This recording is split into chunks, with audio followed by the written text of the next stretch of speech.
Bonjour à toutes et à tous, bienvenue dans cette présentation du speedrun de la campagne de Persée et Méduse du jeu Zeus, le maître de l'Olympe. Cette vidéo se destine à toutes les personnes qui seraient intéressées par ce speedrun, que ce soit pour le faire ou par pure curiosité. Alors juste en quelques mots, qu'est-ce que le jeu avant de commencer? Le jeu est un jeu de gestion de cité, un peu comme un Sims, développé par Impression Game et publié par Sierra dans les années 2000, précisément en 2000. Et sans plus attendre, on va commencer. Donc, on va bien prendre le scénario Persée et Méduse. Qu'est-ce que le jeu? Le jeu est donc un jeu de gestion de ville. Et comme dans tous les jeux de gestion de ville, le but va être de construire la plus belle, la plus grande cité, ou du moins ça c'est ce qu'on fait en casu. Ici, nous, comme on est dans le cadre d'une campagne, ce qu'on va vouloir faire, c'est accomplir les objectifs définis par la campagne le plus vite possible, afin de passer au travers des différents scénarios, jusqu'à ce qu'on arrive au bout. Donc là déjà, ce qu'on fait pour commencer, c'est qu'on va poser les routes, on a posé des ports de pêche au passage, parce qu'ils sont... On va de toute façon on va avoir besoin de les poser, donc on les pose là comme ça. On fait d'un coup deux choses à la fois, c'est plus rapide. Ici, on relie tout par des routes. Et ensuite, on va poser les premières maisons. Et donc, bien sûr, la première chose dont on va s'occuper, c'est de les nourrir. C'est pour ça d'ailleurs que les premières choses qu'on a posées, ce sont des ports de pêche. Donc, ce premier scénario, le but est assez simple. Il va suffire d'avoir un revenu positif. Bon, là, c'est pas du tout le cas, puisqu'on est juste en train de dépenser tout notre argent pour poser les premiers bâtiments. Mais plus tard, on va essayer de faire du commerce et de mendier de l'argent aux autres cités, mais ça, j'y reviendrai.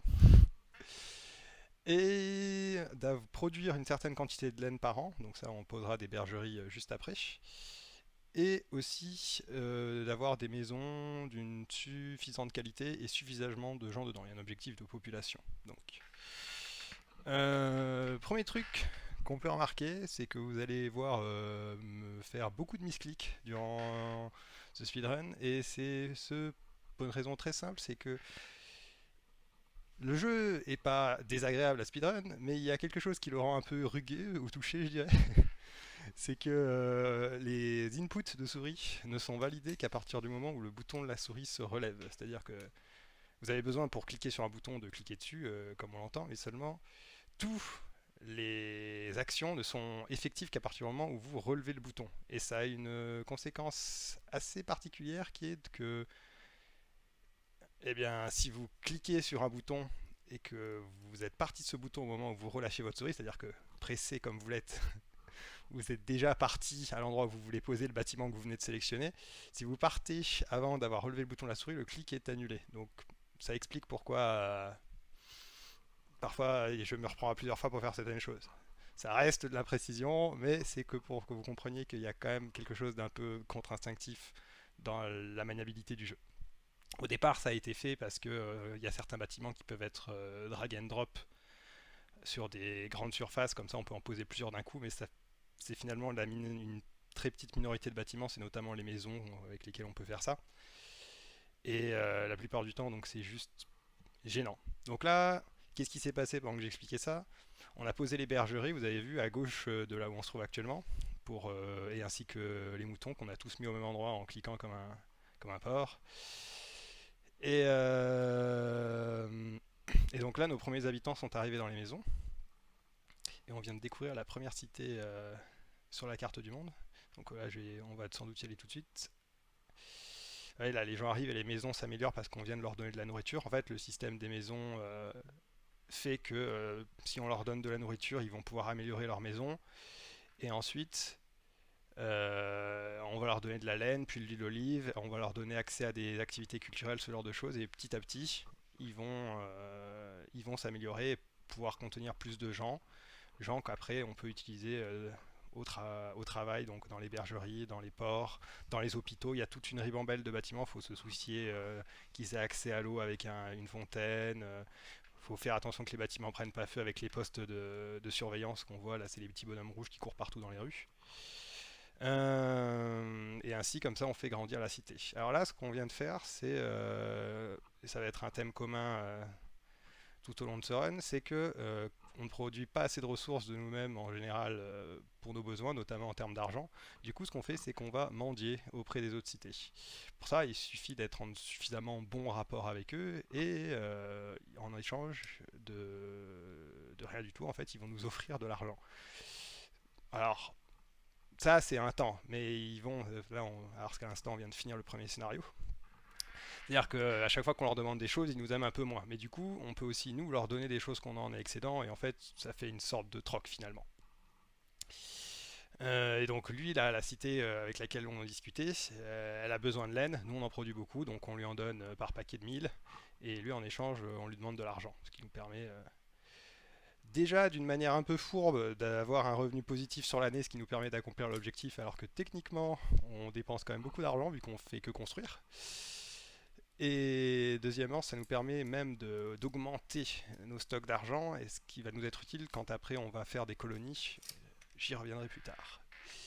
Donc là, on pose des entrepôts et des carrières de marbre, sachant qu'on va pouvoir produire beaucoup de marbre, ça va pouvoir se vendre et s'échanger justement pour s'attirer des faveurs d'autres cités, et aussi parce qu'on va avoir beaucoup d'édifices avec du marbre à construire pendant cette partie. Là, on va se mettre à produire des olives. Et là, on construit des presses à olives afin de faire de l'huile d'olive, encore une autre ressource qu'on pourra vendre, donner. Parce que même si on peut les donner, il y a aussi les cités, par exemple la cité à laquelle j'offre de la laine, je leur en vends aussi. Il y a un poste de commerce là, juste là, vous voyez. C'est l'entrepôt qui est plus gros que les deux autres, c'est un poste de commerce dans lequel je vends ma laine. Et ça aussi, ça nous permet d'avoir des revenus. Donc là, on produit maintenant de l'huile d'olive. Là, on rajoute un palais qui est nécessaire pour pouvoir collecter les impôts. Donc là encore, on a besoin d'argent. L'argent, ça va être le facteur limitant de la run, puisque comme on va très vite, les exports de ressources qu'on peut faire par an sont limités en nombre, et donc comme on n'a pas le temps d'attendre que les années passent pour gagner beaucoup d'argent, eh bien, il faut qu'on mette tout ce qui est possible de notre côté pour gagner plus d'argent, donc en demandant, en faisant du commerce et en faisant des impôts. Là, on vient de distribuer de la laine à la population, c'est pour ça que les maisons viennent d'augmenter, parce que là, j'ai besoin d'employés, donc j'augmente la taille de mes maisons afin, afin de faire venir plus de gens dans la ville. Là, je commence à construire un temple. Pour l'instant, ça ne sert à rien, mais ça servira plus tard, donc on commence la construction dès maintenant, parce que la construction des temples prend un peu de temps. Et là, bon, du coup, allez, hop, on retourne, on lui donne de la laine parce qu'il en a besoin. Et en échange, on va lui demander de nous passer du pognon. Voilà. Et l'objectif de cette mission, cette fois-ci, ici, il faut qu'on mette des ressources de côté pour la colonie. Vous verrez, ça c'est juste après la colonie. Donc on va devoir économiser des ressources et puis les mettre de côté pour notre colonie. Et on a besoin d'améliorer encore nos maisons. Donc les maisons, on les a déjà améliorées. Maintenant, on va mettre de côté les ressources qu'on aura besoin, qui sont en l'occurrence de l'huile d'olive. Donc là, vous voyez, hop, je vais construire un entrepôt dans lequel je vais régler pour qu'il n'accepte que l'huile d'olive. C'est important de régler les entrepôts, même si ça prend un peu de temps, parce que si on ne règle rien, en gros, tous les entrepôts peuvent contenir toutes les ressources. Et donc, c'est très rapidement l'anarchie. Vos ressources se retrouvent dispersées partout, y compris à des endroits où vous ne voulez pas qu'elles soient, et du coup ça fait que les chariots qui transportent les choses les transportent partout, souvent en faisant des chemins bien trop grands, et du coup c'est une perte de temps sèche si les ressources ne sont pas aux endroits où on a besoin qu'elles soient. Là je viens de poser les olives pour commencer la production d'olives, j'aurais sans doute dû le faire un peu plus tôt, mais bref. Et donc là, vous voyez, là le jeu est en accéléré en fait, et là il est de nouveau en vitesse normale. En fait, le jeu a très peu de raccourcis, tout se fait à la souris, parce que les raccourcis sont assez inutiles de manière générale, sauf deux raccourcis qui permettent d'accélérer et de ralentir le jeu. Et donc du coup, par défaut, la vitesse entre guillemets lente, c'est 80%, et après quand je mets en 100%, c'est quand tous les mecs se mettent à courir partout dans tous les sens. Donc là, on vient de se faire attaquer par Poséidon, parce que oui, il y a les dieux, c'est pour ça qu'on construit des temples d'ailleurs, il y a des dieux dans ce jeu. Et là, en l'occurrence, Poséidon, il vient, il casse mes pêcheries, et après il me les maudit. Bon, c'est moins grave que certains dieux, parce que Poséidon, il a le bon goût de rester dans sa flaque. Il n'a pas de pieds, donc il vient pas nous casser les pieds sur la terre. Mais comme le poisson est ma seule source de nourriture, c'est quand même un peu ennuyeux parce qu'en plus de me casser les bâtiments, il me les maudit, ce qui fait qu'il ne travaille plus pendant une certaine durée. Mais là, on a suffisamment de réserves de nourriture en stock pour que ce soit pas un problème. Donc là, maintenant, on attend juste d'avoir de l'huile d'olive pour la mettre de côté et on pourra se lancer dans la construction de la première colonie. Alors, de manière générale, dans les campagnes, en fait, les colonies, elles vont nous permettre d'avoir accès à des ressources qu'on n'a pas sur notre terrain de base. C'est-à-dire que là, par exemple, ici, là, on a un temple qui a commencé, mais vous voyez, mon travailleur ne travaille plus parce qu'en fait, il a besoin de bois et il a besoin de sculptures pour terminer le temple. Et on n'a ni accès à l'un ni accès à l'autre. Et donc là, notamment ici, par exemple, on va pouvoir avoir accès aux sculptures et aussi au vin, même si pour l'instant on n'aura pas une utilité immédiate, mais ça va aussi nous produire du vin. Vous aurez remarqué d'ailleurs sur la carte du monde, là où j'ai fait le choix de la colonie, qu'il y avait deux possibilités. Alors, pourquoi on commence par celle-ci? Il y a une raison, c'est que cette colonie nous produit des sculptures, et c'est les sculptures dont on va avoir besoin dans le scénario suivant. Alors si on fait l'autre colonie, on peut aussi s'en sortir, mais c'est beaucoup plus long. Donc ça c'est une première raison. L'autre raison c'est que l'autre colonie est pas plus dure, mais elle demande beaucoup plus d'argent. Et donc là, on n'a pas encore économisé assez de fonds pour pouvoir se permettre de lancer l'autre colonie. Alors il faut savoir que quand j'avais commencé le speedrun, j'avais fait avec l'autre colonie parce qu'elle permettait de faire d'autres choses. Parce que l'autre colonie permet de produire du bronze, qui permet de produire des armements. Donc c'était une autre route qui pouvait se faire, mais finalement celle-ci est largement plus rapide. Donc là, pareil, on recommence. Donc on remet les emplacements de maison, les impôts, les pompiers, on remet tout, parce qu'on recommence tout. Les centres culturels, tout ça. Et on a posé le palais là tout seul, j'y reviendrai un peu plus tard. On va reposer pareil Là ici ça va être, on va chasser pour avoir de la nourriture, on va poser des postes de chasse et des laiteries avec des chèvres qui vont nous faire du fromage. Et donc ici l'objectif de cette colonie, ça va être de nous produire du vin, de produire du vin pour pouvoir gagner beaucoup d'argent parce que le vin se vend assez cher. Surtout qu'on va avoir une cité qui va apparaître sur la carte du monde qui achètera du vin et qui en achètera beaucoup. Donc on va pas se priver. L'autre objectif c'est de tuer un monstre.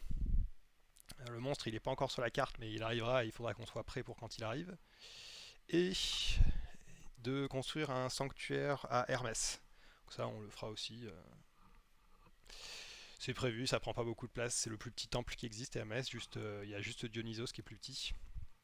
Donc c'est pas très compliqué. Et on demandera le marbre à notre cité mère, qui elle en produit beaucoup. Comme ça on n'aura même pas besoin d'en acheter. Donc là pareil, on recommence tout. Pourquoi est-ce qu'on a mis le temple là, le palais là? Donc c'est très simple en fait, c'est que comme je vous ai dit, il va y avoir un monstre qui va venir nous casser les pieds. Et ce monstre, il est combattu. Les monstres dans ce jeu sont combattus par des héros. Pour tuer un monstre, ça sert à rien de faire des soldats. Il faut avoir le héros prévu pour tuer ce monstre. Donc là, en l'occurrence, on va se faire attaquer par le sanglier de Calydon. Et donc, on aura besoin du héros Thésée. Et le héros Thésée, comme tous les héros, ils ont toute une liste de trucs qu'ils veulent que vous fassiez avant d'accepter de bien vouloir venir dans votre ville. Et lui, en l'occurrence, une des conditions, c'est de se trouver dans un temple près du palais. Donc il faut lui construire sa maison près du palais et qu'en plus son temple soit protégé par des murs. Donc là vous voyez, hop, je viens de poser les murs et je viens de poser le palais. Et oui, une autre de ces conditions c'est de se trouver dans un très bel endroit. Donc là, hop, voilà, on lui fout des bassins à poissons partout. Comme ça, c'est un très bel endroit. Donc on mettra le temple à la place d'un des bassins, là je les ai tous mis pour vérifier que j'avais bien la place. Parce que le temple prend exactement la place qu'un bassin. Les deux autres conditions, c'est qu'il faut avoir, parce qu'il y a 5 conditions par héros, les deux autres conditions, c'est d'avoir 32 de marbre dans un entrepôt, et l'autre dernière condition, c'est d'avoir 16 de vin dans un entrepôt, qui va bien sûr vous piquer et ne pas vous rendre. Donc ça, on s'arrangera aussi pour que ça ne pose pas de problème. Pendant que là, on va lancer l'industrie du bois. Alors le bois, on va pas en faire beaucoup, c'est juste qu'on en aura besoin d'un petit peu pour le temple. Du coup, bah, on en pose quelques-uns, histoire histoire de les avoir, ces planches de bois. Et là, on pose les bâtiments pour faire le vin, c'est-à-dire il y a les cueilleurs et puis il y a ceux qui pressent le raisin. Donc là, on va en faire pas mal parce que, comme je vous ai dit, le but de cette mission, c'est vraiment de vendre notre pinard à la Grèce pour qu'ils nous remplissent nos coffres. Là, comme vous avez remarqué, je vous avais dit que cette colonie, elle était faite pour obtenir des sculptures, mais contrairement à beaucoup de colonies, en fait, même si elle va être comptée comme produisant des sculptures plus tard, on va pas pouvoir produire de sculptures ici, en fait. Les sculptures, on va les importer d'une cité qui se trouve à notre nord. Et enfin, on va les importer. On va surtout les leur demander, hein, parce que c'est beaucoup trop cher la sculpture, on va pas acheter ça, on va les mendier. Euh, et, euh, et donc du coup, on va acheter toutes ces sculptures, pendant qu'on va mendier du marbre. On va acheter toutes ces sculptures pour, euh, pour notre temple d'Hermès et aussi pour pouvoir en mettre de côté. Un des objectifs de la mission, c'est de mettre de côté des sculptures pour les ramener dans notre cité mère.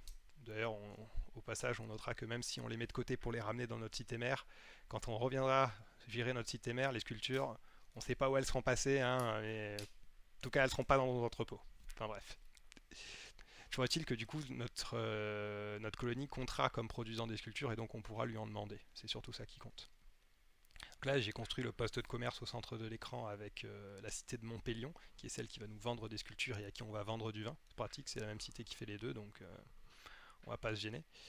Donc là, vous voyez, j'ai demandé à Montpellion des sculptures, il m'en a donné 9. Alors c'est complètement monstrueux, 9 sculptures. Alors pendant qu'on a tellement dépensé d'argent qu'on était endetté, mais un de nos alliés qui nous a envoyé de l'argent en nous disant ah, je vois qu'il y a des problèmes et tout, tiens, prends ce pognon. Nous on dit pas non. Les sculptures, ils nous les donnent par 9, ce qui est complètement énorme parce que c'est la ressource la plus chère du jeu. Et en fait, pour fabriquer une sculpture, normalement, on a besoin de 4 de bronze. Et donc là, 4 de bronze qui valent chacun 110. Enfin, c'est complètement monstrueux. Donc ça, je sais pas si c'était prévu par les développeurs que les sculptures soient données en aussi grand nombre par les cités-états, mais en tout cas, c'est quelque chose qui est abusable et c'est ce qui fait qu'en fait c'est beaucoup plus rentable d'avoir cette colonie que la colonie qui produit du bronze. C'est parce que cette colonie, quand on lui demandera des statuts, elle nous les donnera 9 par 9, tandis que l'autre colonie nous donnera du bronze 9 par 9. C'est-à-dire que comme une sculpture ça demande 4 de bronze, ça ira 4 fois plus vite en ayant cette colonie. Il faudra avoir le même nombre de statuts. Donc on comprendra aisément qu'on passera plutôt par là. Parce que surtout d'autant plus que en fait on peut demander à une cité de nous envoyer des ressources qu'un nombre limité de fois. C'est-à-dire que si je demande même si la cité m'adore et que je lui demande des sculptures, elle va me les donner, je lui en redemande des sculptures, et si je lui en redemande une troisième fois, elle va dire ah, mais j'en ai plus, je peux plus t'en donner. Et bien c'est pour ça que en général, si on peut s'en tirer avec moins de chargement, c'est beaucoup plus rapide. Parce qu'après, il y a une espèce de temps qu'il faut attendre pour qu'ils réapprovisionnent leur stock pour qu'on puisse leur en redemander. Donc là, en l'occurrence, c'est long, donc on le fait pas. Comme vous avez vu, on n'a pas vendu le vin tout de suite parce que comme je vous ai dit, Thésée, il demande du vin pour être appelé. Et ça pose problème si on a tout vendu au moment où le sanglier arrive. Là, le sanglier vient d'arriver. Donc là, paf, je construis tout de suite le temple de Thésée. Là, j'attends que ça rafraîchisse parce qu'il n'a pas encore réalisé que son temple était suffisamment dans un endroit beau. Voilà, maintenant c'est rafraîchi. Hop, je l'appelle tout de suite. Et là, Et là, là, on vend tout de suite tout le vin qu'on a, paf, parce que on va essayer de faire des réserves d'argent avant de terminer, parce que là, on vient de finir le sanglier, donc le scénario voilà, est déjà fini. Mais on a eu le temps de vendre du vin, vous voyez, les finances sont remontées, on est remonté à 8000 drachmes, alors qu'on était endetté à un moment du scénario, je le rappelle. Et là, on arrive donc dans le troisième scénario, on est de retour dans la cité mère, donc qui est exactement dans l'état dans lequel on l'a laissé. C'est ça qui est beau quand même, c'est que le mec qu'on a laissé là pendant qu'on n'y était pas, il a pas pris de risque, hein. Il a rien touché. Peut-être pas plus mal, hein, vu que les IA à l'époque ça devait être une catastrophe. Mais voilà, donc là, partie suivante, ici on va avoir besoin de percer, parce que oui, on est dans le scénario percer et méduse, et pour l'instant on a fait venir Thésée. Donc il serait peut-être temps qu'on voie percer. Donc on va faire venir Persée pour accomplir des quêtes dans ce scénario, parce que les héros servent à trois choses. Ils se battent dans votre armée, ils tuent des monstres et ils accomplissent des quêtes. Donc là, on va avoir deux quêtes à faire, les deux demanderont Persée, donc on aura besoin de le faire venir qu'une fois et de l'envoyer dans les deux quêtes. Donc là, c'est toujours le même, tout le même schéma. On pourra réclamer des ressources parce que on en a besoin pour. Là, en l'occurrence, ce sera pour les temples. On va mendier du bois, on va aussi en acheter du bois et on va mendier des statues. Et là, on va distribuer de l'huile d'olive aux citoyens pour améliorer les maisons parce qu'on va faire des travaux, comme vous allez le voir. Parce que là, on va rajouter des laiteries. Avant, les laiteries n'étaient pas disponibles, maintenant elles le sont, donc on va en faire, histoire d'être indépendant de la mer pour notre source de nourriture, parce que Poséidon, il va continuer de nous casser les pieds, et au fur et à mesure qu'on va avoir beaucoup de citoyens, la mer va plus suffire, surtout si Poséidon vient nous casser les pieds. Donc là, paf, on pose des chèvres, on a mis des chèvriers, et paf, voilà, on va pouvoir commencer à produire du fromage pour être indépendant de la mer. Pendant ce temps, à côté, vous avez vu, j'ai posé un deuxième temple, c'est le temple d'Athéna. Ça fait partie des conditions qui sont nécessaires pour faire venir Persée dans votre ville. Persée, c'est le héros, il y a 5 héros dans le jeu, il me semble, ou 6 peut-être avec l'extension. Et chaque héros a des conditions différentes. Persée, c'est très largement le héros le plus ennuyeux à faire venir chez soi, parce qu'il demande la construction de deux temples, le temple d'Hermès et le temple d'Athéna. En plus de ça, il va vous demander 6 sculptures. Et en plus de 6 sculptures, il va vous demander 16 de laine, ou 32 de laine, je sais plus. Ah, bref, il vous demande des ressources, donc il vous demande des sculptures qui sont la ressource la plus chère, comme je vous l'ai dit, et il vous demande la construction de deux temples qui vont demander des sculptures, qui vont demander des marbres, qui vont demander du bois. Et en plus de tout ça, pour tout rajouter, il vous demande aussi 3000 drachmes. Drachmes, c'est la monnaie du jeu, si je l'ai peut-être déjà dit. Ouais, maintenant vous le savez. Il demande aussi 3000 drachmes. Donc tout ça additionné, ça fait que la valeur de ce qu'il vous demande doit être quelque chose autour de 50 000 drachmes. J'ai pas fait le calcul, mais ça doit être complètement monstrueux. Là, en l'occurrence, le marbre, on le produit. Le bois, on va pouvoir le mendier et le réclamer. Et les sculptures, on va les mendier. Et là, oui, j'ai encore posé un autre temple parce que vu que le marbre n'est pas un problème, je lance la construction de plein de temples parce que dans la dernière mission, un des objectifs sera d'avoir 4 sanctuaires dans la cité. Donc on commence déjà les constructions. Comme ça, on gagnera du temps plus tard. Euh,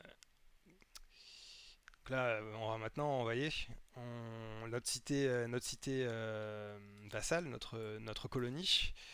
Une des particularités des colonies, c'est qu'elles nous envoient un tribut tous les ans. Et là, en l'occurrence, son tribut, c'est nous envoyer des grappes de raisin. Donc là, j'ai posé des presseurs de raisin. Comme ça, on va pouvoir produire un petit peu de vin. On va pas le vendre, on va le garder. Parce qu'on va bientôt poser des maisons de riches. Et là, j'envoie Thésée quand je viens de le faire venir. Et je l'envoie en quête directement. On va vouloir construire des maisons de riches qui seront nécessaires pour le tout dernier scénario aussi. On aura besoin de quelques troupes et les troupes dans ce jeu sont fournies par les maisons de riches. Et donc on va utiliser ce vin pour le donner aux riches parce que si les pauvres ils ont besoin que de bouffe, de laine et d'huile d'olive dans ce jeu, les maisons riches ça c'est en prérequis.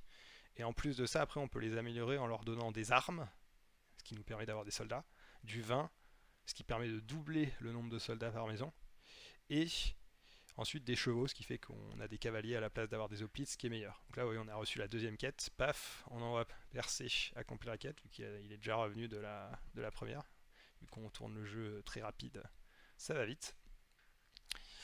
Pendant ce temps, vous avez vu, on continue de demander des ressources et d'en envoyer. Ça, je vous l'ai dit, c'est tout le long, c'est pour avoir de l'argent et avoir les ressources dont on a besoin, pour les temples notamment. Et là, vous voyez, je vais construire alors que je pose 3 pompiers. Décidément, j'ai pas envie que mes maisons de riches brûlent. Là, on va poser le quartier pour les riches. Donc les riches, ils acceptent de venir. Déjà, ils acceptent qu'on pose les fondations de leur maison que si le coin il est joli. C'est pour ça que je pose une route améliorée, entre guillemets, qui augmente le cachet dans la zone autour. Et on va mettre beaucoup d'activités culturelles aussi, parce que les riches, il faut beaucoup d'activités culturelles pour que leur maison évolue. Donc là, paf, pendant ce temps, on a mis de côté le marbre, l'huile d'olive et on a fait les deux quêtes. Donc on passe à la deuxième colonie, qui est donc la colonie que je vous disais qui est assez compliquée. Le point de repère en termes d'argent pour pouvoir l'accomplir, cette colonie, c'est 10 000 drachmes à peu près. Un petit peu mieux, un petit peu plus, c'est mieux. Et cette colonie, pourquoi est-ce qu'elle est dure? Déjà parce qu'il y a très peu de ressources, c'est-à-dire que on va avoir juste des sangliers pour avoir de la nourriture, on va pouvoir chasser pour avoir des sangliers. Et c'est tout. Il y a un peu de poissons dans la mer, mais plus tard il va y avoir le kraken qui va venir dans notre océan, donc il va totalement nous empêcher d'en profiter. Et du coup, vous me direz, mais comment est-ce qu'on va faire pour survivre dans ce coin? Il y a aussi des mines d'argent qui, en fait, sont censées résoudre le problème d'argent de cette cité. C'est-à-dire que si on joue lentement, les mines d'argent nous permettent de compenser notre déficit commercial lié au fait qu'on va devoir acheter des quantités de bronze totalement incommensurables. Mais là, on n'a pas le temps d'attendre que les mines d'argent nous produisent des drachmes. Donc, forcément, il faut arriver ici avec de l'argent pour pouvoir importer le bronze très rapidement. Parce que comme dans l'autre cité, même si soi-disant cette cité produit du bronze, en fait, il n'y a pas de bronze ici. On va l'importer. C'est assez inhabituel dans le jeu. D'habitude, les cités produisent les choses qu'elles ont sur leur terrain. Ici, c'est pas le cas. Ici, la cité, elle va importer le bronze et plus tard, quand on reviendra dans notre cité principale, elle sera considérée comme en produisant. Bon, on peut imaginer qu'elle continue d'en importer et qu'après elle nous l'envoie. Mais bon, c'est un peu bizarre. Donc là, je vais quand même poser quelques mines d'argent. Ça permet de 1 d'employer les gens, parce que là, je fais quand même venir pas mal de gens et on n'a pas envie qu'il y ait du chômage. Sinon, les gens ne seront pas contents. Donc là, j'ai posé la route pour poser des mines d'argent. Et donc la deuxième raison, c'était parce que malgré tout, même 10 000 drachmes, mais là en l'occurrence 14 000, ça peut être un peu juste. Donc on met des mines d'argent, ce qui permet de réduire la vitesse à laquelle nos finances vont disparaître dans le gouffre sans fin qui est l'import du bronze. Et pourquoi ce scénario est-il encore plus compliqué? Eh bien parce que, comme je vous l'ai dit, il va y avoir le Kraken qui va arriver. Et même si le Kraken il reste dans sa mer et que donc il ne nous ennuie pas du tout, un des objectifs bien évidemment est de tuer le Kraken. Qui tue le Kraken dans ce jeu? C'est le héros, je vous le donne en mille, Persée. C'est-à-dire que dans cette petite ville, on va devoir accomplir tous les objectifs dont je vous parlais tout à l'heure. Le temple d'Hermès, le temple d'Athéna, 3000 drachmes, les 6 sculptures, et j'oublie quelque chose, et la laine. Donc, c'est extrêmement violent pour une cité de cette taille, et donc ça veut dire qu'en plus de devoir importer du bronze pour notre cité mère à qui on doit en envoyer, on va devoir en prendre pour fabriquer des statues, pour construire nos temples. Et des statues pour percer, qui en demandent en plus encore une couche par-dessus. Au total, ça fait 6 statues pour percer, 2 statues pour le temple d'Hermès, 8 statues pour le temple d'Athéna. Donc ça fait 16 statues. 16 x 4, 64. On va devoir importer 64 de bronze, chacun à 110 pièces, qui nous donne un total de 7200, je crois, de tête. Peut-être plus ou moins. Quelque chose comme 7000 de drachmes juste en bronze. Vous voyez, là on a 8000, on n'a pas encore commencé à importer. Donc ça va être sympathique. Et le dernier objectif de la mission, ça va être d'envoyer du blé à la cité mère. Et ça, on va l'importer depuis l'Égypte. On va pouvoir construire un dock avec l'Égypte. Mais le dock, on le construira quand on aura tué le Kraken, parce que, comme son nom l'indique, le dock, il est au bord de la mer. Donc si on n'a pas envie de se le faire raser en boucle par le Kraken, on va attendre d'avoir tué le Kraken avant de construire le dock. Là, vous voyez, j'ai construit des ateliers qui fabriquent des sculptures. C'était les choses qui étaient en haut à gauche de l'écran. Voilà, on y voit. Donc, elle me fabrique mes sculptures. Et pour l'instant, c'est pour les temples. Ensuite, on les gardera en stock pour percer. Et donc, comme je sais exactement combien de bronze j'ai besoin, eh bien, j'ai juste à en importer pile le bon nombre. C'est-à-dire que chaque année, on m'envoie une certaine quantité de bronze. C'est-à-dire que les imports, comme je l'ai dit, sont limités dans le temps. Et donc, là, par an, j'ai le droit d'importer 24 de bronze depuis la cité qui m'en fournit. Et ça tombe bien parce que 24 x 3, ça fait 72. Et c'est pile le nombre de bronze dont on va avoir besoin, c'est-à-dire 64 pour les statues, plus ce qu'on doit envoyer à la cité, ça fait pile 72. Donc, on va s'arrêter d'acheter du bronze après 3 ans. Donc là, c'est ce que je viens de faire. Je viens de. Ah non, voilà. Là, il restait encore un an d'import. Et donc, paf, je vais importer. Ah non, non, voilà, là j'avais fait une erreur, je me souviens. Là, j'avais déjà importé pour 3 ans, mais comme vous avez vu, le bronze, les 8 de bronze que je suis censé envoyer à la cité, ils ont été pris par mes ateliers de sculpture que j'ai oublié d'arrêter. Et donc, du coup, j'ai perdu 8 de bronze. Donc là, petite erreur de ma part. Normalement, ce que je fais pour pas faire ça, c'est que c'est les premiers 8 de bronze que je mets de côté pour la cité. Comme ça, au moins, je suis sûr que l'excédent ne part pas dans des sculptures inutiles. Là, j'ai oublié de le faire, donc petite erreur qui fait perdre un petit peu de temps parce que du coup, il faut attendre l'année suivante pour importer de 8. Mais en l'occurrence, ça fera pas perdre tant que ça parce que parce que le parce que de toute façon, il y a tout le délai où il faut faire venir percer et tout ça. Et d'ailleurs, en fait, je me souvenais même plus, putain, mais c'est vraiment dégueulasse. En fait, j'avais même oublié une année en plus d'import. Parce que vous voyez là, j'ai pas de sculpture en stock pour percer. Donc clairement, j'ai perdu du temps sur ce segment-là, sur ce scénario-là. Donc des améliorations sont à faire. Comme qui dirait. D'ailleurs, faites pas trop attention au timer. Comme je sais pas, je savais pas encore très bien en servir à l'époque, parce que j'ai commencé à l'utiliser assez tardivement. Euh, les temps font aucun sens parce que du coup le run n'était pas du tout stable lié au fait que c'était parmi les premières fois que j'enregistrais et que j'utilisais un timer, donc c'est un peu le foutoir. Mais bref. Donc là, pareil, vous voyez, on termine de faire les sculptures qui manquent. Il en faut 6 pour faire venir percer. Donc là, paf, on est en train de les faire. Vous voyez, là, j'ai pas assez d'argent pour faire venir percer, donc on va aller mendier du pognon un peu à droite à gauche. Voilà, paf, on en demande 2 fois. Avec ça, on devrait en avoir assez. Et du coup, on pourra faire venir percer.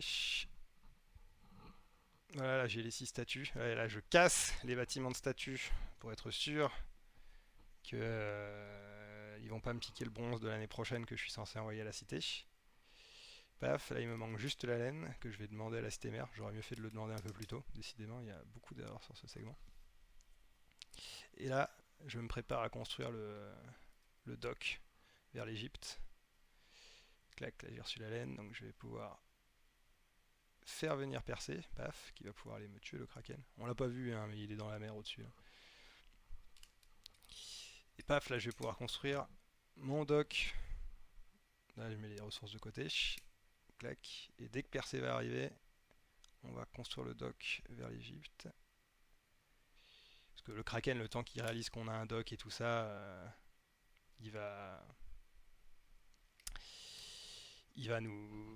On aura le temps de poser le dock. Et d'ailleurs là, vous avez vu, dans le grenier, j'ai interdit qu'on fasse rentrer du blé dans le grenier. C'est pour que le blé, une fois arrivé dans l'entrepôt, il est nulle part où aller dans la ville et du coup, il soit pas emporté vers le grenier. Et quand le blé il est en transition, eh bien le problème c'est que tant qu'il est dans la transition, le blé il est pas compté dans mes entrepôts, donc je peux pas le mettre de côté. Un des objectifs de la mission aussi, c'était d'accomplir une quête. Donc là, on vient dans les percées de le faire et de conquérir une cité. Mais en fait, il y a un trigger intéressant, c'est que quand on tue le kraken, la cité se soumet. Donc en fait, on n'a pas besoin de créer de troupes, alors que si on ne fait pas les choses dans le bon ordre, on peut se retrouver à faire des troupes dans cette mission pour aller envahir la cité, alors qu'en fait, c'est pas du tout nécessaire. Il suffit de vaincre le kraken et la cité se rend. Ce qui est aussi unique à ce scénario d'ailleurs. D'habitude, il n'y a pas de trigger comme ça qui font que les cités se rendent. Alors là, ce que je construis là, c'est des centres de fabrication d'armures, des armureries. Et ça, c'est pour mes soldats, parce qu'un des objectifs de cette toute dernière mission, on est déjà dans la dernière mission, c'est d'avoir 16 cavaliers, il me semble. Il me semble, ouais, c'est 16 cavaliers. Donc, on va devoir produire 16 d'armement pour les distribuer à nos nobles, et on va aussi devoir produire 16 chevaux. Pour produire les chevaux, on a besoin de blé, et c'est pour ça aussi d'ailleurs que on va demander et importer du blé depuis la colonie qu'on vient de faire, afin de pouvoir construire des écuries et avoir des chevaux. Donc là, je pose tous mes échoppes pour vendre les choses aux riches. Je les avais pas posées au scénario d'avant parce que ce qu'on voulait c'était que les trucs soient déjà en place, mais de toute façon on n'avait pas d'armement ou de chevaux à leur donner, donc c'était finalement pas vraiment la peine de leur poser leurs marchands. Tac, donc là, on demande des sculptures encore. Ouais, et là, ils en ont plus, parce qu'à force de trop en demander, bah, ils peuvent pas fournir. Et là, on construit un temple. Alors là, on a le choix, on pourrait construire le temple de Zeus, qui est le plus gros de tous les temples, forcément, pour le dieu des dieux. Mais bien sûr, on n'a pas les ressources, on n'a pas le temps pour ça. Donc on construit Dionysus, qui est le plus petit des temples, et ça nous ira très bien. Les autres objectifs de cette mission, ça va être d'atteindre un certain nombre de citoyens dans la ville et d'améliorer les maisons encore d'un cran. Les maisons, elles sont déjà au max de ce qui sont améliorables, donc ça, on n'a pas besoin de s'en préoccuper pendant que je suis en train de poser les écuries. Par contre, la population, c'est un problème parce que là, justement, comme les maisons sont déjà au max, euh, on peut plus rentrer plus de gens là-dedans. Donc, il va falloir construire un quartier supplémentaire d'habitants qu'on construit pas tout de suite parce que on n'aura pas de travail à leur donner à ces braves gens. Donc, on va les faire attendre. Et on construira le quartier à la fin. Là, en l'occurrence, si je me souviens bien, si c'est le bon enregistrement, j'ai fait une erreur aussi, c'est-à-dire que j'ai trop attendu pour aller faire les maisons et du coup à la fin il y a un petit moment d'attente où on attend que les citoyens arrivent dans la ville pour accomplir le dernier objectif. Mais c'est une question de timing, il ne faut pas le faire trop tôt non plus parce que sinon il y a du chômage qui se fait et après ça peut créer des instabilités dans la ville et on n'a pas trop envie que ça arrive. Parce que ce qu'il faut bien voir, c'est que pourquoi est-ce qu'on ne met pas la vitesse en 100% en permanence dans ce speedrun, j'aurais peut-être dû dire ça plus tôt. C'est parce que dans ce jeu, quand les choses tournent mal, ça peut aller très vite. C'est-à-dire que par exemple, si d'un coup on n'a plus de nourriture, c'est tous vos citoyens qui se barrent.